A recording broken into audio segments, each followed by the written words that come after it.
साल 1977 जून की एक सुबह पाकिस्तान का रावलपिंडी शहर। एक नाई की दुकान पर आम दिनों की तरह ही चहल पहल थी। दिन भर दुकान चली और शाम को नाई ने कटे हुए बाल कचरे में फेंक दिए। अंधेरा होते ही कुछ लोग वहां आए और उस कचरे में हाथ मारने लगे।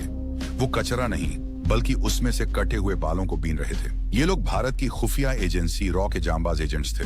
दरअसल रॉ को खबर मिली थी कि रावलपिंडी के कहूता में पाकिस्तान चुपके से एटम बम बना रहा है। वहां काम करने वाले साइंटिस्ट उसी सलून में बाल कटवाने आते थे।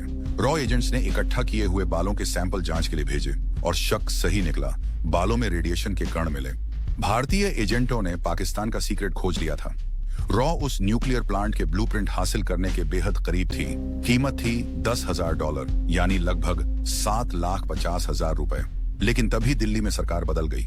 मोरारजी देसाई नए प्रधानमंत्री बने, जिन्हें रॉ पर रत्ती भर भरोसा नहीं था। उन्होंने फंड देने से साफ मना कर दिया। और फिर एक दिन वो हुआ जिसने इतिहास बदल दिया। मोरारजी देसाई और पाकिस्तान के जनरल जिया उल हक के बीच अक्सर यूरिन थेरेपी और सेहत को लेकर फोन पर बातें होती थीं। एक दिन बातों बातों में देसाई ने जिया से कह दिया, जनरल साहब, हमें आपके सीक्रेट मिशन के बारे में पता लग चुका है। जिया को इशारे से ही समझ आ गया कि न्यूक्लियर रिएक्टर की बात हो रही है।